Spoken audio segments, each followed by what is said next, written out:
And we are back with game number 2 of Empire versus Alliance after Alliance just destroyed Empire. I mean, it was a really good start for Empire. The first 10, 12 minutes seemed to be going pretty well for them. They had a strong laning phase, but man, Emerald Bulldog just ends up destroying Empire with some very, very sick clockwork play and ends up taking game 1 for them in this seeding match. This is a seeding match. It's a best of 3 to determine which one of these teams is going to be moving on into Group S and which team is going to be moving on into Group A. Now, if you don't know what that means, WePlay Season 3, the way it works is it's basically like a GSL format where you play in money matches. Every single week, you're either in Class S or Class A, and if you're in Class S, you have the opportunity to get a lot of points for yourself in order to progress into the WePlay playoffs and everything else, but you also manage to make yourself a good little cash as well. Every single week, you get these cash matches, whether you're in Group A or Group S, so it's a big opportunity. So starting off in the right group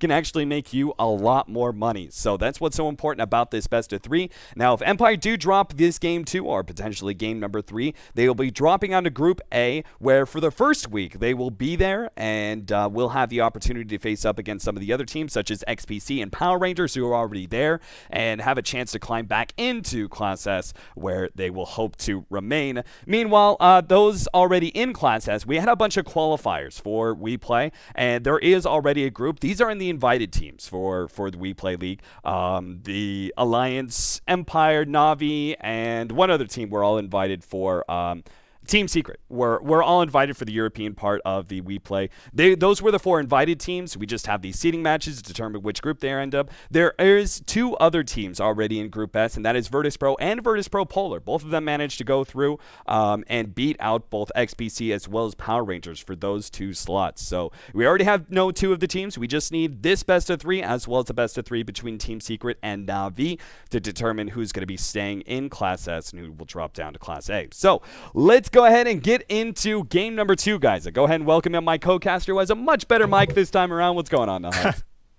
I'm good, man. And sorry you about just had a world issues. of technical problems, didn't you? Yeah. Like your computer practically blew up. Yeah, Windows just decided to bend me over the desk and have its way with me, basically. But that is past, hopefully. And we are seeing a very, very typical 6.82 draft coming out here so far. Vengeful Spirit and Skywrath Mage, by far the most popular supports so far in this patch. Of course, we've seen a liberal dose of Mirana, but I still can't bring myself to class her entirely as a support. Where the Faceless Void coming out from Empire. And again, it looks like they are probably going to be putting Yoki on another one of those sort of high leverage off lane heroes where, you might see Silent on the Void in the safe lane role, but I still like Void best as an off laner. Has fallen off a little bit in terms of his popularity this patch, but there's still plenty of combos out there. And even with the Skywrath Mage taken out of the pool, I think that Void is still going to be in the meta for a long time to come. Really? So I've actually seen, it seems like, I'm not sure if the stats reflect that, but just the games that I've been watching, the games that I've been casting, I feel like I've watched enough games to really get a hold on this meta. It seems like the Faceless Void has dropped off quite significantly for many teams. Now, there is, I feel like this current patch is open enough, especially since teams are still figuring out. They all have their signature heroes that they like to run with, but it seems like as a whole, Faceless Void has dropped off for many teams. Na'Vi US, for example, is one team that will continue to run Faceless Void, it seems. Like, they love picking up that hero. It seems like it just won't stop. Maybe Empire's another one of those teams picking up so early, but I feel like the Faceless Void is more relegated into like a 3-4 like situational pickup than what used to be a really early like first ban or first pick. Well, I think that you put it perfectly, though, that this is pretty characteristic of the first days of a patch, or the first few months, really, of a patch before the meta really settles, is that you'll see different teams value different heroes extremely differently. There are still a number of teams I've seen, including some of the Chinese scene, that are still valuing Void. Oh. Naz? Oh man, I think that's Void actually has his place. Oh, that was just our Skype call. So it looks like our Skype call was a little bit iffy. You just dropped off all of a sudden from nowhere. Oh boy. But Hopefully we're good now. But second set of bands coming out, we do have both the Ancient Alliance's Apparition turn as to well as the Witch Doctor, while the Furion and Spectre will be banned away by Empire. So taking away two of the global heroes. I like that. Yeah, and Spectre, of course, got pretty substantial nerf here, and a little bit unexpectedly in 6.82C with that haunt damage going down from 40% to 30%. That's a pretty heavy nerf for a hero in the first couple of weeks into a patch. But I think we had seen enough to know that illusion heroes are and still should be very strong in this version. Remaining. What do you think about the Skywrath Mage, the most recent little patch that we had, 6.82C? We did see him nerfed up a little bit extra. I feel like this is the right move. We need to have those kind of like small little nerfs because there are definitely a lot of downsides to the Skywrath Mage, and I'm not sure if he's going to continue to be seen with such popularity as we move further into the meta. It seems like he may become a more situational support as time goes on. Yeah, I think small is important because Skywrath is just, to me, he's so squishy that I think if you nerf him too much, he's one of those heroes that just falls off the board completely. So I like the fact that the nerf was pretty modest. It was mostly to concussive shot. Of course, Ancient Seal got a little bit of it, and Mystic Flare too. But I think this hero is definitely still viable. And I mean, he's still going to be, I think, one of the most popular heroes out there. Elder Titan, though, a hero that I've seen a lot of disagreement on. I mean, that natural order is extremely powerful now at level 1, going from 25 to 40%, but it's still at a time, in the early game when armor reduction, at least the perception is anyway, that armor reduction is a little bit less valuable. I would claim that armor reduction early on is still very, very powerful, but he's a hero that's still, again, part of the reason that he fell out of the metagame in the first place is he was getting really punished in lane. And that's kind of my real question is Elder Titan going to be able to survive the laning phase consistently enough? Yeah, I feel like the Elder Titan is another hero that I have kind of theorized that we're going to be seeing a lot more of as, again, possibly like part of the and here it is again. Nice combination, though. They're picking up the Zeus again, but this time it is going to be with the Elder Titan. So you take away all that minus armor. In fact, if you look at natural order, you actually go up to 33% resistance, magic resistance reduction. So that can actually put many people down into the negative territory, meaning the Zeus is able to do, like, this is your prime magic damage dealer right here, is the Zeus. Mixing in with the Elder Titan, this is going to be some insane nuke damage. You combine a Skywrath Mage, a very squishy hero to be sure, but definitely, I mean, no one argues this guy can have a monster impact in team fights. So this is an insane amount of magic damage coming out from Alliance, a combination that looks like they're going to be trying to lock in and take out Empire really early on, as I can't imagine them trying to go late game up against a Faceless Void and a Razor with their current picks. I don't care what kind of hard carry they get. It seems like they're going to have to focus on early to mid game here. Yeah, Zeus ult now. I mean, this is just a terrifying combination, and the onus really is on Empire here to have a great laning phase. They've set themselves up to where I think that they can get a lot done in the early game because these Alliance heroes do need some levels to get those combos going and get those spells online. But if this is a game, Empire are going to have not too much margin for error here in the early game because I feel like if they go into the 10-15 minute range with a deficit, that they're just going to get blown off the map, literally speaking, by that Zeus. Well, let's see whether or not the Train Protector is going to be able to help them. I kind of like the Train Protector so far. It's a small amount of damage mitigation, but the biggest thing for me is look at Alliance. They don't really have any pushing power, right? There's like Zeus is a mid hero that does no physical damage whatsoever. Vengeful Spirit does a decent amount. Elder Titan, okay amount as well. Considering many offlaners, he does a pretty good amount of physical damage. But in general, like there's not a lot of physical damage, meaning there's not a whole lot of pushing power. Like the Vengeful Spirit is like your best hero that you have when it comes to pushing, and that's very, very minor, right? You just like, oh great, we have this aura that increases all our physical damage. That's the best pushing ability that they have so far. So I do like the idea of the Train Protector. The damage mitigation may be small, it may help them out enough, but I really like the idea of them just kind of turtling this out and keeping the towers alive as long as possible, thanks to that living armor. Yeah, see, to me, everybody talks about Treant Protector in terms of living armor, and that's definitely a spell that can have a huge impact on the game. But to me, when you pick a Treant Protector, it's because you're looking to push people around in lanes. And this hero early on is just terrifying to have to deal with in lanes. He just walks up and punch people in the face. And Alliance's lineup, as we talked about a minute ago, is very vulnerable to that kind of early lane bullying. And I think the Treant Protector is more Empire's recognition that they need to get off to a good start here. They want to keep those towers healthy, but they also want to be able to push Alliance around a little bit in the lanes. And I really like the combination of the Treant Protector and Disruptor. It's not necessarily that classic hard disable combo, but it is a combo that when you put together Leech Seed and Glimpse, has the potential to create a lot of kills in the early game. Alliance come back with a much more traditional farming carry. And Luna is a hero that I thought even in the early days of 6.82, and I'm even more convinced now, I think you're going to see a little bit of a resurgence from her. I completely agree. I feel like Luna and Gyrocopter are both going to be seen a lot more. Yes. Though I think the Gyrocopter a little bit less than the Luna. But yeah, I completely agree. Luna, I think, is the perfect matchup. I mean, look at this draft that Alliance have crafted themselves. They have the Elder Titan Zeus combination. Amazing. Elder Titan Skywrath Mage. A lot of magic damage. Oh, wow. Now they have the Luna Vengeful Spirit, which really makes up for the fact they were lacking pushing power. Like, Luna is one of the best pushers out there when you're looking at one position. You are able to do so much early pushing power between these two auras from the Vengeful Spirit and the Luna. So they've made up for that opening. And I feel like Alliance have just easily, I mean, even if this game does stretch out a little bit late, Luna should be way ahead in net worth compared to any of the carries of the side of Empire. So even if you're stretching this 40, 45, 50 minutes, Luna can still carry you through. Though that's obviously not what Alliance are wanting to do here. They obviously need to try and end this game. About 40, 45 minutes is what we should be looking at to try and end this game. If it stretches a little bit longer, though, they can fall back on that hard carry Luna.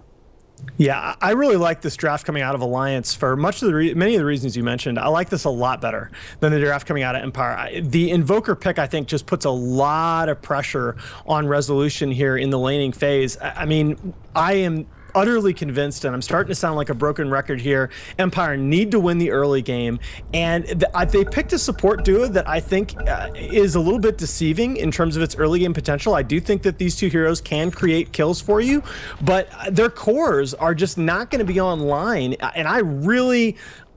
the stats are against me on this one, quite frankly, but I really dislike Safe Lane Razor, especially in this version. I think with the change to mech requiring more mana, the returns to a Safe Lane Razor are really a lot lower because he needs those extra levels that you get from going mid to be able to use that mech when he wants to, right? Just to get that, build that mana pool up a little bit, build that HP pool up a little bit so he can tank a little bit better. I don't necessarily like that Safe Lane mech Razor now, and I haven't necessarily seen an alternative build that I'm in love with for this hero.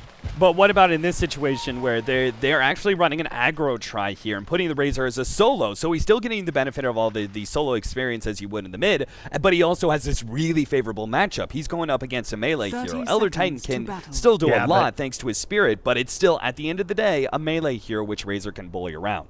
Yeah, but you're going to end up with an aggro tri-lane against 3 ranged heroes with the benefit of a Lunar Blessing. Yeah. That is not an easy aggro tri-lane to crack. And Void, again, the question is for me is going to be, how much is the Faceless Void going to contribute if they're going to try and make plays early up here top lane? Well, we'll see whether or not Solo and Always Wanna Fly are able to make this work, as they're going to be the most important part of this game, I feel, for Empire, whether or not their rotations around the map are successful. And it looks like they're not actually going to be sticking up in this top lane. They're just leaving a Faceless Void in the off lane, and Solo and the Disruptor will be heading down to bottom to continue to try and shut down Admiral Bulldog. So maybe this is for the best, as you're right, the defensive tri-lane coming out from the side of Alliance is really dangerous. I mean, Skywrath Mage by himself is pretty scary, but a Luna as well as a Vengeful Spirit in lane, that's just too much right-click damage thanks to the Luna aura. So maybe a bit of roaming around as soon as they hit level 3. I would love to see them go for an early glimpse gank on the Zeus as soon as they have that level 2 level 2 glimpse, as obviously you can't afford to let a Zeus, like it's like leaving an SF alone in lane. You just can't afford, it's not one of those mids you can afford to just let him be. Well, and Zeus just very susceptible to being punished by the Exort Invoker here in lane. You know, once you hit about level 2 or 3, you're going to see this Exort Invoker, even though the Cold Snap nerf really hurts him in this situation, he's just going to have so much more base damage. He's going to be able to out CS. He's going to be able to put a lot of harass on that Zeus and really set up those ganks coming in, taking advantage of the fact that both of these heroes have pretty slow base move speeds.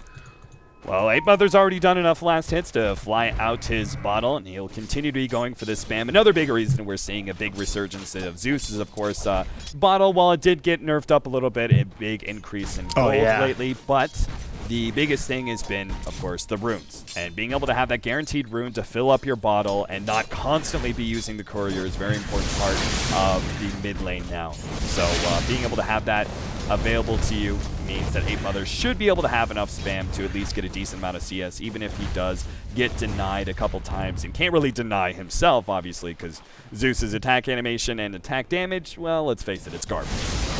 Yeah, it really is. And this is where I feel like, again, Invoker is hurt so bad by the change to Cold Snap. He just really has nothing yet to harass this Zeus. And, oh boy, Yoki. He gets hit by the stun, close. But he was able to get far enough away that maybe he can survive. Oh, they get it! The last hit from Loda was able to do enough damage. A bit surprising that they were still able to take him down. Meanwhile, in the middle lane, Resolution almost dies as Ape Mother made a dive with the haste rune. He might die still. Yeah, well, it looks like the living armor is enough that Ape Mother doesn't want to be going for that just yet. And instead has made sure that, did he actually get both the runes, or... no, Disruptor grabbed the bounty rune from bottom lane. Still, though, big old dive in the bottom lane as well, where they try and force back Admiral Bulldog as much as possible. But he's sitting far enough back. He's just trying to soak up experience at this point. This is just a very rough situation. He's actually doing okay, CS-wise, but man, it is going to be very hard for him to stand against the harass here of Ape Mother, who's really had a very nice start here in his lane. So comparing to the two off lanes, we do have Yoki sitting, trying to clock level 2. Will finally get it and now have that backtrack available to him, though maybe he wishes he had time lock there as he gets in melee range of Ake. And if he actually managed to get a bash proc there, maybe he could have gone for a leap and a dive up against that support hero. Skywrath Mage being so squishy, starting out with like 0 armor at level 1, is very susceptible to heroes like Faceless Void and the extra damage that it does ensue. Looks like Resolution's going to be going for a quick hand of Midas, though. Still, seems like Alliance are making the better of their lane so far, between Ape Mother doing really well, Zeus in the middle lane, and the two off laners. When you compare them, Admiral Bulldog is doing much better, despite the fact that I feel like he should be doing worse than the Faceless Void. Yeah, he is. He really is doing very nicely on this Elder Titan to be getting some XP. But I feel like a lot of that is a result of the passivity of Solo on his Protector.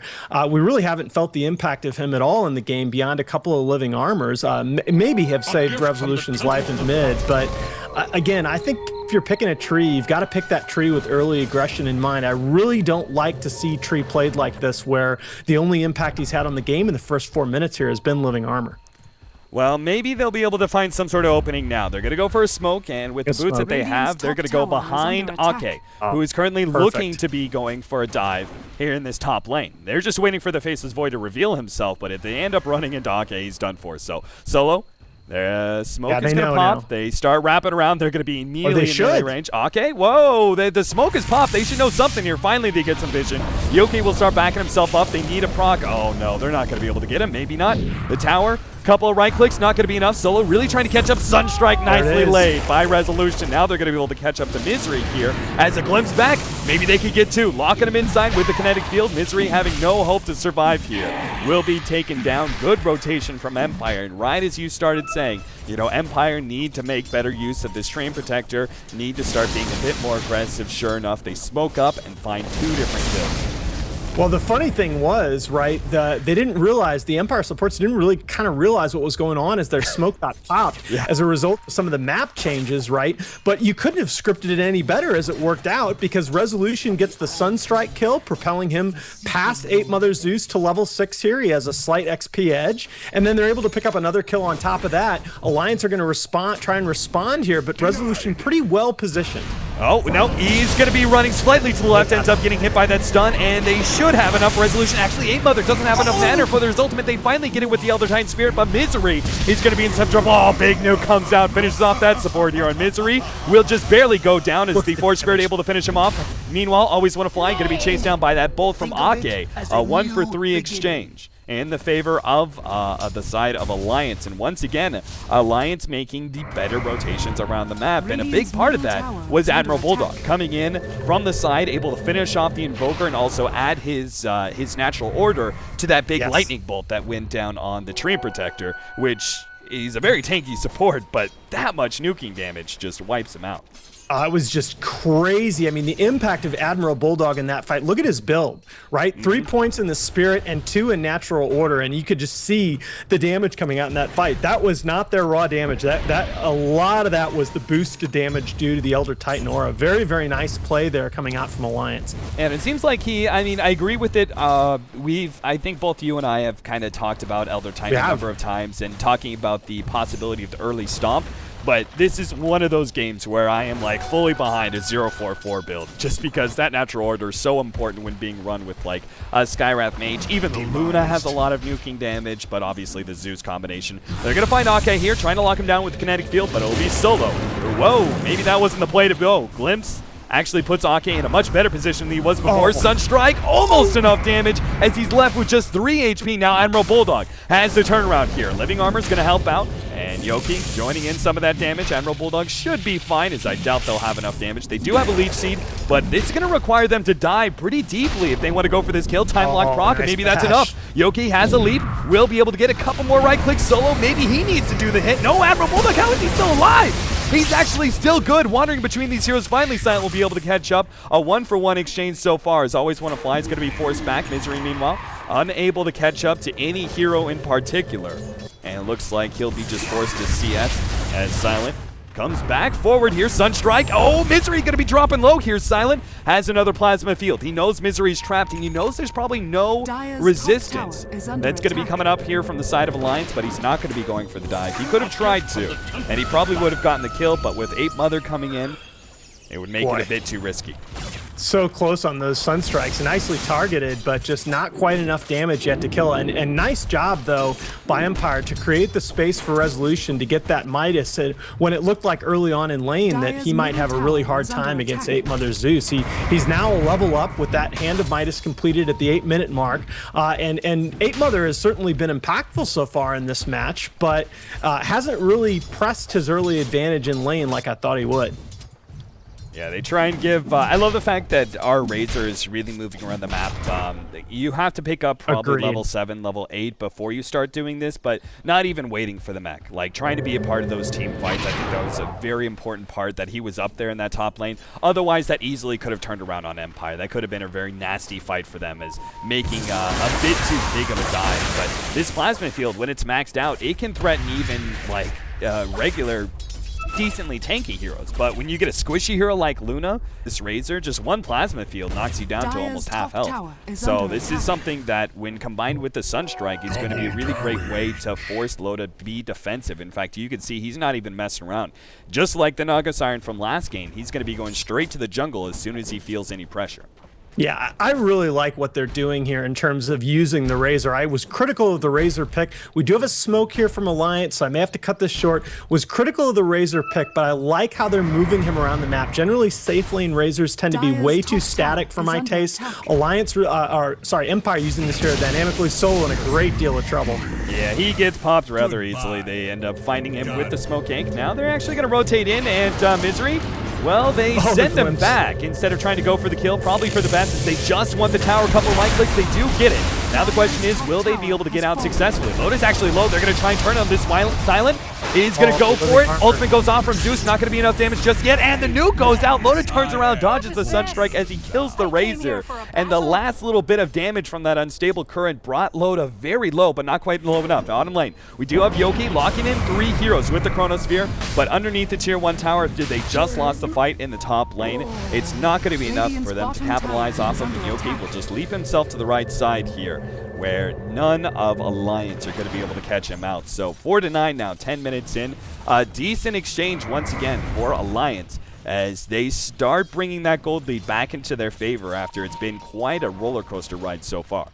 Yeah, perfectly placed fight. I mean, that fight might well have been decided by the fact that Solo is a little bit under-leveled here at only level 4. I mean, you wonder, one more point in living armor might have been enough to give Silence Razor enough sustain to finish off Loda there, but Loda surviving on 19 HP with very, very good positioning to avoid the Sunstrike there in that fight, able to get the kill, and that's pivotal because she's at the point where she's looking like she's going to have Midas and Mask of Madness at about the and Helm of the Dominator at about the 12-minute mark, and that's where Aluna can really start to snowball.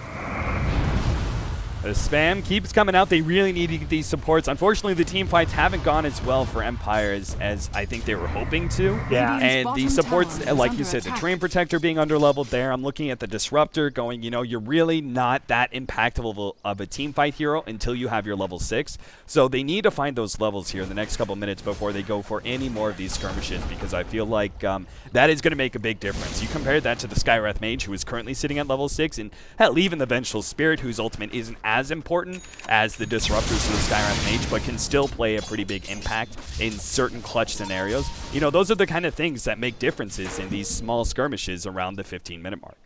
I agree completely with what you said, but this is the point where I get a little bit worried for Empire, because Alliance's full combo is about to come online here with Zeus just hitting level 9. He's making good progress toward his level 11 in that level 2 Wrath.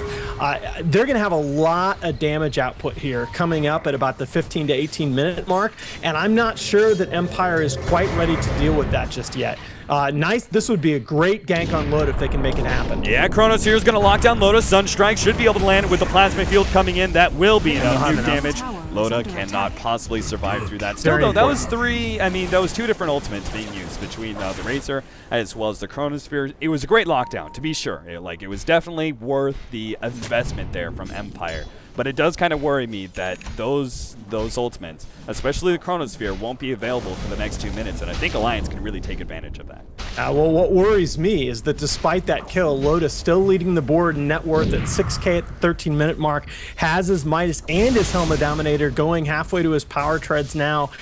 This is a situation where I think Empire's priorities need to shift. They need at least another kill here on Loda in the next 5 minutes. Bottom lane, Bulldog is going to kind of be caught out here. The Cold Snap's going to do some work. They're going to hold him in with the Kinetic Field. Nicely done. And that will be enough. Loda gets here, but it's a bit too late. I thought maybe with Loda's introduction into the team fight, he could make the difference, but... Interesting glimpse. Yeah, I'm not sure what that was really going to do for them. Resolution is going to start backing himself up. Silent has actually joined this fight. Maybe. He's got a well, Resolution is going to be taking a lot of damage here. The Static Storm going out. Loda kind of locked in. Will be going down now. It's going to be 8 Mother's turn as the Kinetic Field holds him in. He turns around, does what nuke damage he can. But between the Living Armor and the Static Storm, especially with the presence of Silence there, double kill. And, actually, Ake. Bit too far forward here. Silent doesn't want to overextend himself too far, though. They just won a great fight. Yeah, that was a great play by Always Want to Fly. That Static Storm stopped the Luna Eclipse. All right, that was a DC right there. A Bulldog just ran, Oh no! He tabbed. Oh, he tabbed. All right, well, Bulldog is going to try and lay down a stomp, but it will still be another kill for Silent. So that means he's actually going to be able to finish up his drums. Meanwhile, Resolution is going to be building into the Necronomicon rather soon. And, well, these supports obviously don't really have much, but as they start taking down some of these towers here. And this is what they need to do, right, is find the pickoffs, take towers. Absolutely. Now, this is the best, short of getting the kills on Loda himself, this is the best way to generate pressure. Yoki might be down. That was a beautiful play right there. Between the swap and the Silent, they just completely locked down the basis void. Yeah, I do want to highlight that was absolutely a brilliant Static Storm there by Always Want to Fly's Disruptor in that last fight. I think with the combo out of Zeus and Luna, they could have killed there. They may have a kill on 8 Mother Zeus, though. 8 Mother doesn't have his ultimate just yet, and that's why the Disruptor is still alive. Resolution's going to come in from the side already. The Terrain Protector has gone down. They need to finish off 8 Mother, and they will be able to do so successfully as Resolution gets that last right click in. So support for a mid. Very, very good pickoff for them And I love this. Like, Empire, they're being aggressive. They're moving around the map. They're making sure to use their numbers, knowing that Alliance last time were more than willing to group 2, 3, even 4 heroes up in the early game in order to win a fight. Empire, they saw that, and now they're going to respond with the same kind of aggression in this game, knowing that Alliance need to start snowballing soon. And if Alliance continue to lose these small skirmishes, they're really going to start slowing down quite heavily, because they still need there's a lot of towers for them to eat through still. They have yet to take a single tower, and that comes from winning these team fights. But how can you win a team fight if you're continually being picked off?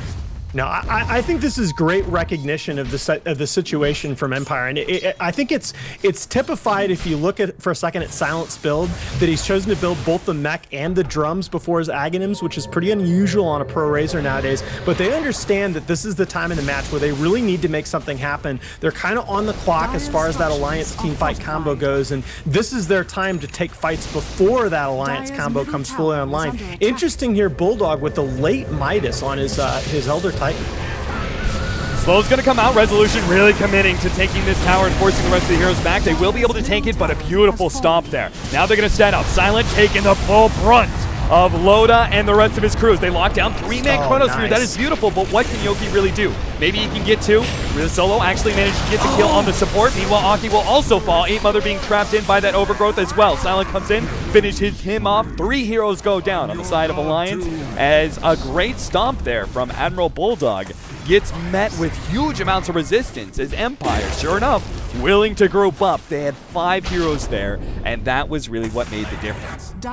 Yeah, and this is where Resolution as Invoker, with those double Forge Spirits right now on level 12, is putting out a lot of physical damage, and Alliance doesn't really have a lot of heroes that can take that damage. Zeus, you can see, he just gets eaten alive by these Forge Spirits and the right clicks of the Exort Invoker with the Razor added on top of that. So, I mean, this is, again, just really good understanding of the strategic situation by Empire, choosing to force these fights right now.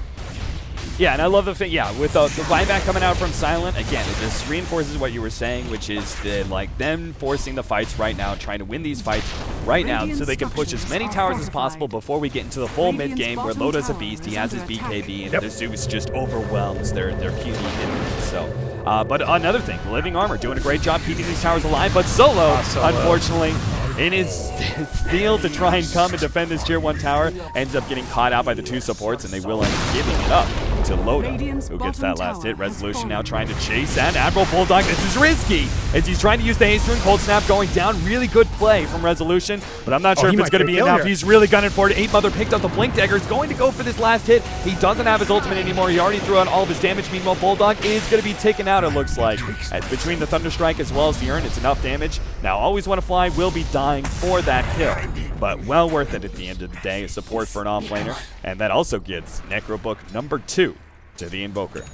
Yeah, he's going to have just a lot of damage output coming out. And, you know, once again, I think what you said is really important. What I see more and more happening in these high-level matches is those outer tier 1 towers are just kind of a layer that you want to peel back in the early game, so that when you hit this 20-minute mark, if you have a lead and if you're able to take a big fight, you maximize the number of damage you can, the amount of damage that you can do to the enemy structures. Because, you know, right now, with the 2 tier 1 towers still up on the side of Empire, they've got 2 free glyphs when those towers go down. Alliance has those, doesn't have any of those free tier 1 glyphs remaining, and when one of these teams wins a fight, therefore Empire has a lot more potential to do damage on the Alliance side of the map. Silent is going to pop his ultimate here just to be able to clear through the small little ancient stack on the Alliance side of the base.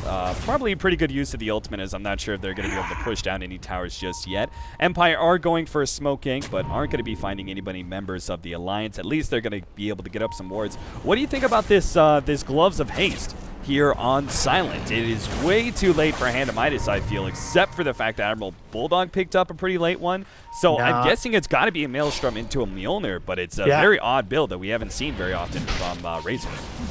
Yeah, and I think I was wondering that when he chose to go the drums, whether he was still going to go into the traditional Aghanims, because they have plenty of pushing power.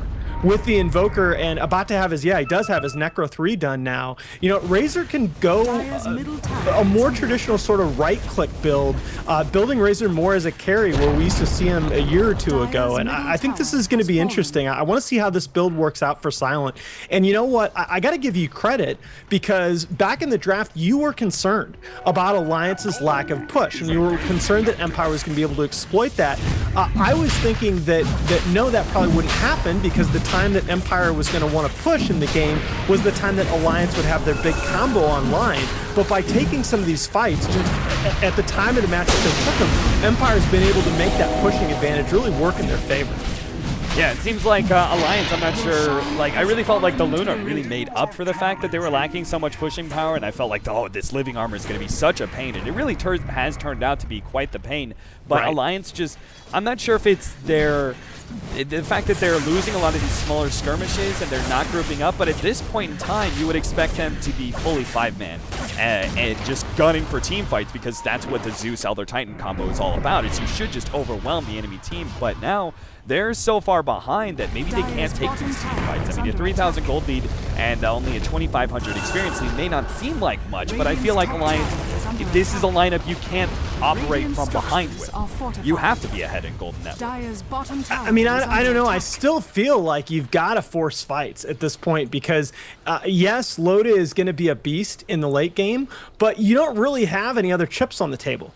Besides your Luna, I mean, you look at your other heroes. Zeus is not a hero that's going to be farming all that well. Despite the Midas, Admiral Bulldog is sitting in the latter half of the net worths on the map. You know, both Resolution and Silent are farming really well, going to continue to farm really well. The pace of Yoki's farm is going to accelerate as Faceless Void's farm always does heading into the late game.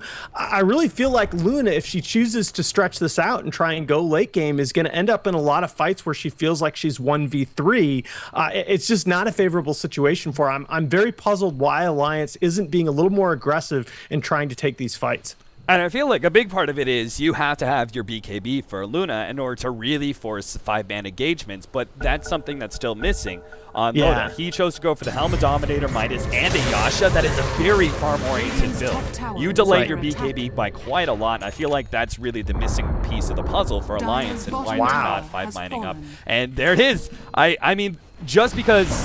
Oh, hold on. Yoki, oh, Jesus. Look at that magic damage. He's going to be going down due to the fact, ridiculous. He gets caught out by everything there. Now Resolution's going to be in some trouble. Pops the living armor, really hoping to kick off Loda. Won't be able to catch him, though, and will be taken down by the nukes. They also grab the tower. Huge exchange there in the favor of Alliances. Loda just barely got out, but they got 2 very critical kills. And, well, looks like our Skyrim Mage died into the Necronomicon minion, so at least they got something out of it. But still, lost both their cores and lost the Tier 1 tower. Big win for Alliance.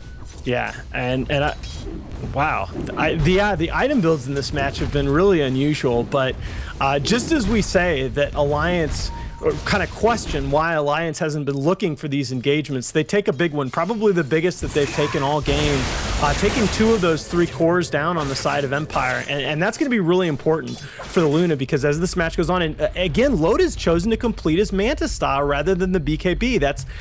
You know what? I think that's probably correct in this circumstance because the BKB isn't going to do any good in the Chronosphere, and there's just so much physical damage going to be coming out on the side of the Razor and that Resolution Invoker. I think that's probably the right item choice in this situation. Yeah, I think that the way this game works is that you look at this lineup from Alliance. I think you needed your BKB in order to force like 20 minutes fights, but this game feels like it's really accelerated past that point, that it's much later into the game than it really should be, that Empire picked up a lot of their items, that finished up the Necrobook 3, that even the Void is getting a decent amount of farm. Like, once he gets a secondary item, he's actually a big threat to this Luna because Face's Void is just straight physical damage. So I think at this point, if you bypass the early BKB, you have to bypass the BKB entirely. And I think you just go straight for your late game items as a Luna. You go for the Manta, maybe you go straight for a Butterfly from here in order to try and mitigate a lot of that damage. You know you're going to be taking every single Chronosphere. I'm not sure if you're able to go back for a BKB BKB at this point, which does leave him exposed to certain things like Overgrowth from the Treant Protector, Static Storm from the Disruptor. Those are pretty big ultimates that usually are solved by having a BKB, but I'm not sure if you can delay having some of your late game items for a more mid-game focused defensive item like a BKB at this point. Well, remember though that I mean BKB is not necessarily, people think about it as a mid-game item because that's when it's usually completed. But remember, you know, a 10-second BKB in the late game can still be a very powerful item. Sure. I don't necessarily agree with characterizing it as so mid-game centric, but no, I mean I think this game has gone late, and it's important. It's important to emphasize, because we both feel like this game is going to go a little bit later than maybe we would have thought. This Alliance teamfight combo is not one of those wombo combos that falls off at 30 or 35 minutes. This is a combo that remains relevant for a very, very long time. Even with Silent picking up his BKB next item, Resolution is probably going to go in for a BKB, already holding on to the Ogre Club. This teamfight combo coming out of Alliance, if they can survive the next 10 minutes of this match, is going to remain relevant in the late game. Well, talking about the timings of BKBs and whether it's mid-game or late game, the timing of that 10-second BKB can be pretty important, and Silent is about to finish up his. So it looks like Empire, with the lead that they've held on to so far, they're going to just end this game very soon, or at least cripple Alliance by taking a rat. And that's why they're pushing in through this top lane, already beating down the tier 3 tower as much as possible. They'll soon have the BKB, but for the meantime, they do have that Aegis to be able to fall back on. Meanwhile, Loda will be pushing in the bottom lane as much as possible, trying to delay out the time that he is that eventually he will have to back up to his base most likely. But in the meantime, 8mother and Admiral Bulldog make for pretty good turtlers with all the magic damage that they throw out together. Yeah. Now, this is going to be a push that it's very... Oh, Chronosphere, going to be locking down too. Misery, no, he immediately backs up. Yoki having no BKB to be able to deal with that magic damage because he didn't catch out 8mother. He had to back himself away, almost died just because of the Mask of Madness. Now the nuking damage, they will be able to finish up Silent. 8mother continues to rip through the HP points. Now Loda comes in with his ultimate activated. The TP away will be successful for Invoker, but unfortunately 3 other heroes will be falling. And Alliance managed to defend their tower quite nicely, as Loda not only taking that tier 2 tower, but ends up getting back in time to be a part of 2 different kills. Yeah, and that's the Ags too for the 8mother Zeus, and that's really the first strategically questionable play that I've seen Empire make in this match. That push there just before the BKBs were going to be completed on Resolution's Invoker as well as Silence Razor. That's a little bit questionable. You wait another 2-3 minutes till those BKBs are done, and that all of a sudden that 8mother Aghanims, you know, even if he has finished it by that point, loses a lot of its relevance. And with the Aghanims now finished up by the Zeus and soon to be a level 3 ultimate as well, those BKBs are absolutely necessary before the next push, and it seems like that's what Empire are going to be waiting on. Resolution as well as Silent needs theirs, and Yoki's also going to be getting a BKB as well. As you saw from that last Chronosphere, when he didn't lock down the Zeus and he popped the Mask of Madness, like, he jumped in the Chronosphere and it really started panicking. Because he realized, I didn't catch the Zeus. Oh god, I popped my Mask of Madness. That nuke damage can wipe me out. If I don't get a backtrack here from the Lightning Bolt or the Ultimate, I will get popped by that combination. Yeah, and as a result, you know, that kind of felt like a botched initiation, because then the Static Storm from Always Want to Fly was placed just past the barracks and really didn't have much of an impact on the fight at all. And that's it's important at this point in the game. If they're going to make that push happen, they're still at the point. They're not that far ahead. They've got to hit their spells crisply. The little hill troll. The little hill troll that couldn't, apparently. As he was trying to kill the ward, but Zeus unfortunately doesn't have the range, and the Hill Troll didn't have enough damage. Resolution going to be caught out. Skyrine's main trying to blow him up, pops a BKB. Not sure if this is the right play, but he barely gets off the invis. Do they have any counter vision? Doesn't look like it. As 1 kill, and now they get the vision. And Misery will be taken out by all of these minions. So he gets 2 supports in exchange for that, but that was still a 10-second BKB and a big death and a straight-up Scotty for Luna. Sure enough, no BKB. Who needs it? When you just go raw stats like this on a Luna, you're now sitting at 2200 HP. This Luna is really tanky now. Yeah, I really do agree with that. I mean, at this point, her biggest worries are not spells. At this point, her biggest worry is just being able to survive being beat on by the Void and all the Necro units and the Razor, and that Scotty is a really excellent choice here. And you can see just in the last 5 minutes, what an upset. As Empire were holding on, the 20-minute mark, they were holding on to a 4K gold lead. That's pretty damn good. And something similar in experience. But ever since then, last couple of team fights going against them, plus a lot of split pushing from Alliance, being able to take down towers, and all of a sudden the gold and experience both decently well in their favor. And I think the biggest part is, look at where all the net worth is at. It's all on Loda. 18,000 net worth on him. He's got the Manta, Helma Dominator, plus a Scotty. If he goes a Satanic after this, this is the tankiest Luna I've ever seen. You pick up a Satanic, you pick up a Butterfly, and Luna's going to be unstoppable. Yeah, again, though, my concern is going to be, this may be the tankiest Luna that we've ever seen, but is she going to be able to stand up? Right now, it's 1v2. It's going to be 1v3, right? Even with the damage coming out from Zeus and Elder Titan, you know, Luna's got to be able to survive getting beat on by a whole lot of heroes and a whole lot of minions. And is it going to be enough? Is going to be the big question for me. I'm not sure it's going to be. I am not sure that Alliance seems to have been going all in here on the late game engagements. I am not so sure they have a big advantage. Well, we'll see. I think so much of it is going to be coming down. Obviously, we know that Luna can be a strong late game carry, but is it really going to be enough to out carry the Void, Razor, and the Invoker with really good utility supports behind them? Well, we'll see whether or not the Zeus Elder Titan combination is going to be able to work out. As you were saying, like, what, 8 minutes ago, that this is a lineup that your magic damage doesn't necessarily fall off. Right. Normally, you think of magic damage being early to mid-game focus, but we have seen, especially with the BKB timings, and you no longer being able to buy new BKBs, magic damage can actually be just as strong going into the late game as physical damage, where, you know, you look at 3-4 patches ago, that really wasn't the case because people would just buy fresh BKBs. We had pipe being so preferable, like even 2 years ago. So at that point, like, magic damage really wasn't much to talk about going into late game. But now, with no longer being able to buy new BKBs, and especially this combination with Zeus, the ultimate magic damage dealer, mixed in with Elder Titan, the minus armor king, this magic damage is actually still going to be doing a huge amount even 50 minutes in.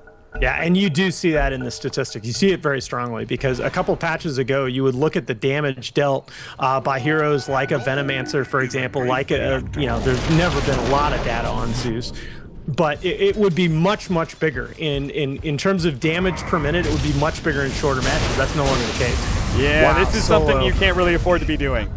Going forward like that, Solo ends up getting caught. He also blew his overgrowth on accident, by the way. Oh, Imp Mother gonna be caught here. Always want to fly, does have his ultimate. Nice swap from Misery. That's gonna be able to save Ape Mother, but they're gonna give away their 2 supports. Now Loda's gonna come in. He does have his ultimate. He gets out of the static storm. Now pops it. Here comes the BKBs, but it doesn't matter. Loda's just ripping through them anyway. The physical damage is gonna be enough. Admiral Bulldog trying to catch up with Silent. Do they have anything? Admiral Bulldog popping his BKB will be fine for now. Now Resolution on the hunt, but he's up against so many heroes. He's gonna be able to take down Admiral Bulldog. Gets off the Ghost Walk, and the gem is on the deck. Won't be able to get it in time to catch up the Resolution. So they get 2. Not that bad of a fight for Empire, despite the fact that it was so close to being disaster. As they end up running into Loda like that, and he just ripped through them with the physical damage. They popped their VKBs, were able to deal with the Eclipse, but the double damage in Scotty was enough. Resolution will end up getting caught as finally Ake runs into him there with the gem. I'm not sure why Resolution stuck around. He knew they were going to pick up the gem eventually. Yeah, they needed that. They needed to get something out of that. And Solo might go down again here, although no, that's just a little bit of posturing there in the mid lane. But you could see that fight, to me, it may actually end up being an ill omen for Alliance, because despite the suboptimal initiation from Empire, despite the double damage rune on Loda, you could see Razor had 140 damage drained from Loda. I mean, Razor was walking away on low HP, and there was nothing really that Luna could do about it, even with all the advantages that she had going for her in that fight. I really do think that Alliance need to get the Aegis on Loda here. They need to look to form a push here in the next couple of minutes. They can't be satisfied to just play this out into the late game. Aghanim's going to be finished up on the Razor soon, and that gives you a little bit more hesitancy. That minus armor kicking into play up against a hero like Luna. You know, the mixed in, the physical damage that eventually will come online for the Faceless Void. He's very underfarmed, though. I mean, look at him. He still hasn't procced the 10K mark. which is really concerning for me because this should be your hardest carry going into late game, but he's so far behind. Right now, the Invoker and Razor are keeping this alive, but I'm not so sure the Faceless Void is going to be online fast enough. No, I agree. That was one of the things I was worried about about 10 minutes ago, maybe even 15. I was saying things like, well, it's going to be 1v3 for Loda against Empire, but that Yoki Faceless Void has just never materialized in this match like we expected. Push in, the middle tier 2 will be going down here, and it is denied by the side of Silence, so good small little thing for the side of Empire, but still not in a great position. Alliance are actually backing themselves up, as maybe they feel like they need a pick-off before they go for the 5-man push. It seems like what I love what they're doing, making sure Ape Mother always able to spam out just to make sure that they can take as much control of vision as possible. As you know, you don't want to be running around the map separated too much up against the Faceless Void, especially if they have vision up. So being able to limit a lot of that vision is very important. That's why Ape Mother's spamming out so many lightning bolts and should be able to find this ward as well. As they already knew about it at one point in time. It dropped down to 2 health, but it's still there. Yeah, I mean, it looks like based on the way that Misery is drawing on the map that they still want to try and make a push happen, but they've fallen back completely to their base. I really disagree with that. I mean, Empire has been look at the pink lines there are coming out from Misery's Vengeful Spirit. I mean, look at the way he's drawing on the map. You know, I don't know if that's anticipating the movements coming out of Empire or saying where he thinks the team should go, but, you know, Alliance have been playing this now for the last 15, 20 minutes as if they have a massive late game advantage, and I just don't know what they do. I think that Silence Razor, while the Yoki Faceless Void, as you said, is going to have a hard time coming online here anytime soon, Silence Razor is farmed enough to just go walk in and steal a bunch of damage from that Luna, and without any damage on that Luna, again, their the team fight combo from Alliance, it isn't going to fall off completely for quite some time, but they still need that damage output, that big physical damage output coming off from Loda to finish off the Empire heroes, and Silence Razor, I think, is big enough to prevent that from happening. All right, so let's talk about items then. We've got 5k on the Luna. Is it Butterfly or Satanic? Do you sell the Midas and go for the Butterfly, or do you finish up your Satanic first? I would go Butterfly here, just because I think when the Aegis drops, I think with all of those minions beating on you, and the Chronosphere, remember, no longer disables the evasion component from the Butterfly, right. I would go ahead and get the Butterfly here, mostly due to that Chrono change, but I wouldn't be surprised to see Loda go ahead and go for the Satanic. Yeah, I agree with you. I was leaning towards Butterfly as well, and again, it comes back down to the evasion mechanic. We are going to have the smoke up. They used the ultimate earlier. Ape Mother is going to be able to reveal Resolution. He pops the BKB, looking for a TP away, and the swap will put a stop to that one. Resolution dies as his BKB fades as well, and 22-23. Good pick off there from the side of Alliance, and maybe this is what they needed to go for a 5-man push. A very critical pick off, like taking down the Invoker is just the thing to start. Yeah, and Resolution, you know, 3 of his 6 deaths here have been in pickoffs in the last 5 to 7 minutes, and that's really, really destructive because, he's your leading farmer right now. Those are high-value kills at this point in the match. And he'll probably be forced into a buyback here. He does have it, yeah. But at the same time, Alliance are 5-manning in with an Aegis ready to go. And Loda apparently is going to be holding on to this. Maybe he's going to be going for a buyback boost to travel attempt here. It seems kind of odd that he's holding on to so much gold here. I don't think you're ready for suicide push just yet. We'll see whether or not the Stomp actually giving them a ton of time to just beat down this tier 3 finally. Silent was able to moved forward. They're actually holding Loda in, and he's got no way out of this. The kinetic field, because he has no BKB, is so strong he's going to be losing his life here. There goes the Aegis. Now here comes the reinitiation. Oh, look at that! The Chronosphere on 4! Yoki starts beating into Misery, but is it going to be enough? Loda's already popped his ultimate, turns around, kills the Disruptor, and the Chronosphere will fade. Unable to finish off Misery. Admiral Bulldog just barely getting away. Now they're going to turn on the Loda, who will die, but gets a kill in Resolution first, and Yoki and Razor get popped! Beautiful ultimate from Admiral Bulldog, as Solo, unable to finish him off, now is going to be running into the 2 magic dealers, and while he does a good amount in right clicks, it just doesn't seem like it's going to be enough. Nice body blocking from Ape Mother and Ake. They'll just kite him around as much as possible. A complete wipe. Alliance lose 2 and kill 5. Unfortunately, they're not in a good position to actually push into the base, but what a beautiful engagement there. Empire, they had such a beautiful Chronosphere setup, all thanks to that overgrowth, but it didn't seem to matter. Loda just tore them a new one when he came back with his second life. And the biggest thing about that Aegis popping there was that Silent had drained 224 damage from Luna, and when that Aegis pops, that damage drain debuff is off. So she gets to go ahead and right-click again for her full damage, and that's basically what won them that fight. It wasn't necessarily the second life; it was just that Aegis acted as a purge for the big Razor debuff. Yeah, he just came back. The physical damage as well as some of the magic damage. Obviously, a lot of BKBs come into play, but heroes like Disruptor couldn't really deal with that one. It goes to show there is some downside to not having a BKB. Again, the ultimates, the overgrowth, as well as the kinetic field static storm combination are very deadly for this Luna, as you have no way out of those, but obviously they played it the right way.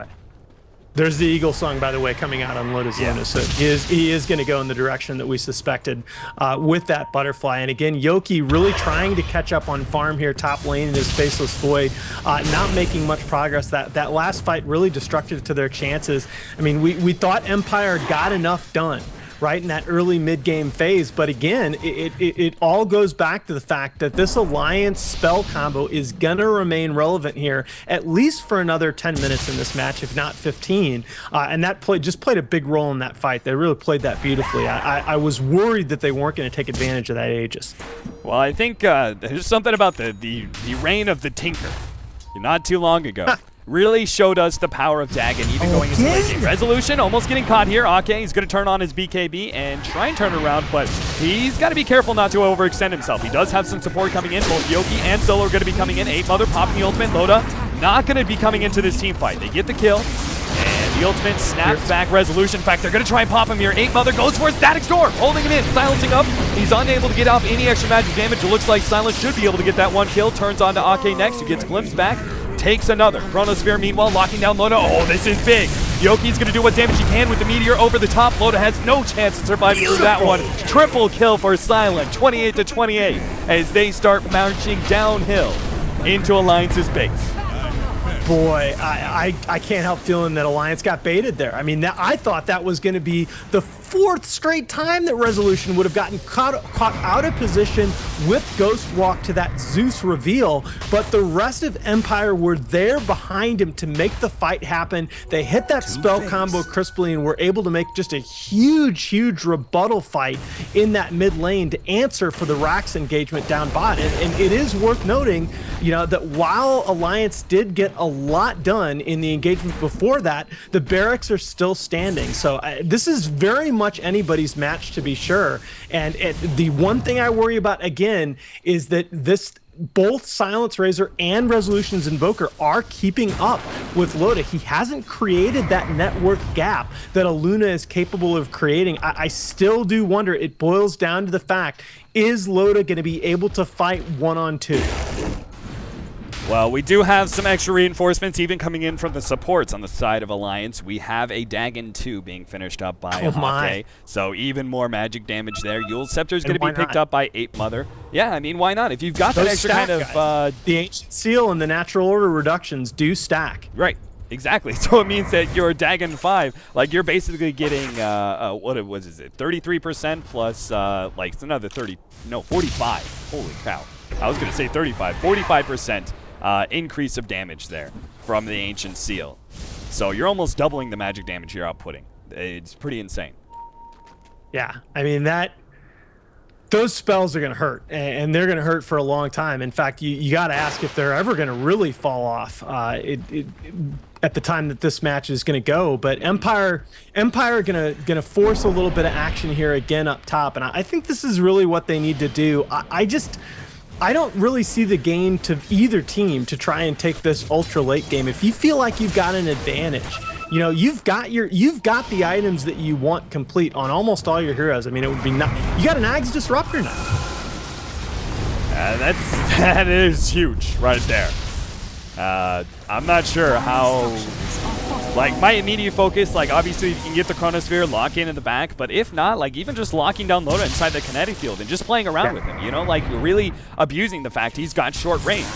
you know the magic damage coming out from the Static Storm is going to do a decent amount as long as you don't let Loda in reach of somebody for him to lifesteal off of and get those glaives bouncing around as well. They could potentially just kill Loda from a distance, or at least maim him enough that he's forced back.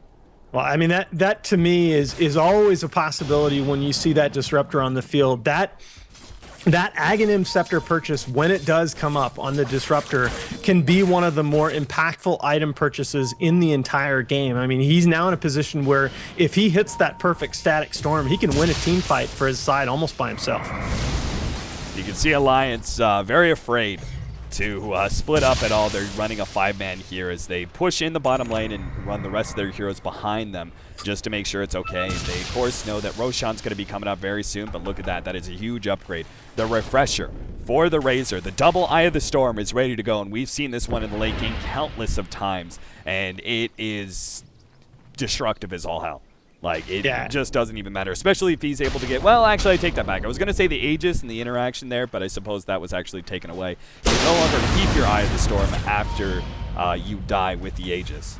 So that is one little bump. Which is good. Which I could never figure out the logic there. Why, for example, Death Prophet loses Exorcism when she dies, but Razor keeps Eye of the Storm. But you know, that's neither here nor there. Razor's Silence got the good old electric boogaloo going on, and that's going to be an issue in these fights. And more importantly, what it's going to mean is that again, if Empire is able to take an engagement here, they're immediately going to be able to walk up and take a set of racks. They're also very well positioned to take a fight at a choke point, like in the Roshan pit here behind the Chronosphere, as well as that double Eye of the Storm.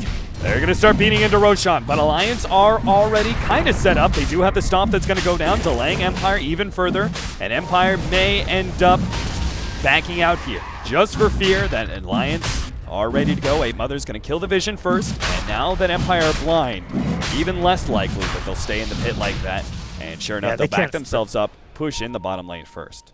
I mean, they've got a great set of abilities for fighting in a choke point right now, but they've got to have that set up. I mean, you've seen what happens to them in these fights when they have a Solo jumps forward. They're going to go straight for 8 Mother. Resolution laying everything he has just to be able to pop that big magic damage dealer. Now pops the BKB, grabs 2 with the Chronosphere. They got Loda too, and that is so huge. If they can pop Loda, swap goes down. Loda not able to get far enough away. The magic damage is enough. Misery will fall as well. 3 heroes down, 100 seconds on the clock for Luna, 75 seconds for the Zeus. And I have to say, Nahaz, it's looking like we're going to be going into a game 2 here. Admiral Bulldog trying to back himself away will be picked off as well. And I feel like that's just the extra nail in the coffin there. Admiral Bulldog's going to try and buy back, but during this next minute and a half, Empire can easily take 2 sets of racks at least.